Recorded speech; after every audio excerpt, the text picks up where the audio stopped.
Il faut remonter à la Seconde Guerre mondiale. Et même à ce moment-là, si vous y regardez de près, savez-vous ce que c'était? Ce sont les soldats, principalement. Les villes ont été vidées et démolies. Le pays a été dévasté.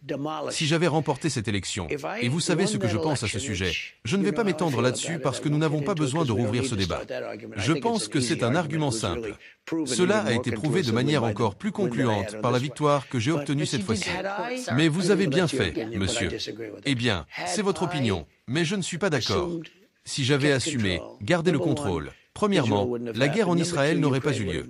Deuxièmement, celle de l'Ukraine n'aurait jamais eu lieu. Cela ne serait jamais arrivé, Ukraine, Russie.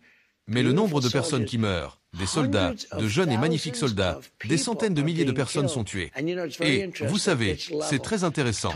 C'est équilibré, totalement équilibré, les champs de bataille, totalement équilibrés. Savez-vous ce qui arrête une balle ?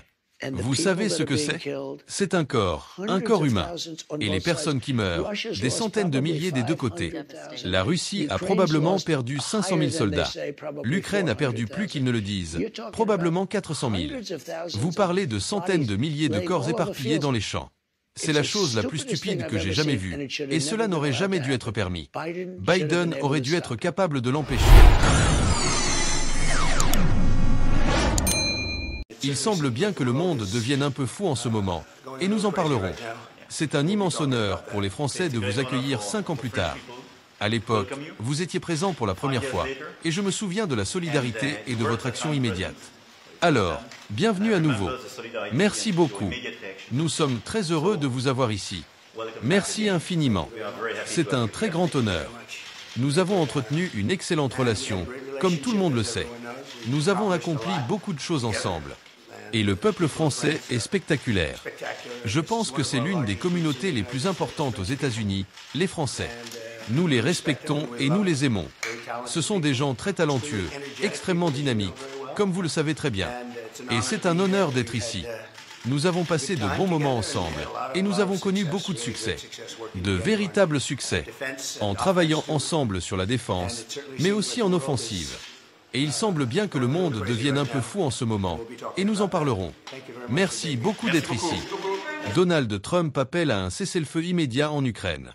Après avoir rencontré Volodymyr Zelensky à l'Élysée, Donald Trump, président élu des États-Unis, a affirmé que le dirigeant ukrainien était favorable à un accord pour mettre fin à la guerre. Dans un message publié le dimanche 8 décembre sur sa plateforme Truth Social, Trump a insisté sur l'urgence d'un cessez-le-feu immédiat et sur l'importance d'ouvrir des négociations pour éviter une aggravation du conflit. Il faut mettre en place un cessez-le-feu et engager des discussions sans attendre. Trop de vies ont été perdues inutilement, et la situation risque de devenir encore plus catastrophique, a-t-il déclaré. Selon lui, les pertes humaines sont colossales. L'Ukraine aurait perdu environ 400 000 soldats et un grand nombre de civils, tandis que la Russie aurait enregistré jusqu'à 600 000 victimes, entre blessés et morts. Le conflit s'intensifie malgré les appels à la paix. Le même jour, le ministère russe de la Défense a rapporté avoir neutralisé 46 drones ukrainiens dans les régions frontalières et méridionales. Moscou a également revendiqué la prise du village stratégique de Blaodatne, poursuivant ainsi son avancée progressive à l'est de l'Ukraine. Trump a par ailleurs mentionné que Zelensky souhaiterait mettre fin à ce qu'il a qualifié de folie. Appelant à une action rapide, il a déclaré « Je connais bien Vladimir Poutine. Il est temps d'agir. La Chine pourrait jouer un rôle clé. Le monde attend. Une aide militaire américaine controversée. » La récente victoire de Trump à l'élection présidentielle de novembre a suscité des interrogations sur l'engagement futur des États-Unis en Ukraine. Malgré les incertitudes, le ministère américain de la Défense a annoncé un nouveau soutien militaire de 988 millions de dollars. Trump, cependant, a critiqué à plusieurs reprises les milliards de dollars consacrés à l'Ukraine, jugeant cette politique inefficace. Il s'est engagé à prendre des mesures différentes de celles de Joe Biden, sans en préciser les détails. Les enjeux d'une paix juste. Lors de sa rencontre avec Trump, Volodymyr Zelensky a insisté sur la nécessité de parvenir à une paix juste, qui garantirait la sécurité de l'Ukraine et préserverait sa souveraineté. Emmanuel Macron, qui a facilité cette réunion tripartite, a rappelé l'importance de poursuivre les efforts collectifs pour la paix et la sécurité. Cette rencontre, la première en personne entre Trump et Zelensky depuis l'élection présidentielle américaine, revêtait une importance stratégique majeure. Selon Jake Sullivan, conseiller américain à la sécurité nationale, l'administration Biden a travaillé pour renforcer la position de l'Ukraine, tant sur le champ de bataille qu'à la table des négociations. En somme, Les déclarations de Trump et son appel à la négociation relancent le débat sur les moyens de mettre fin au conflit.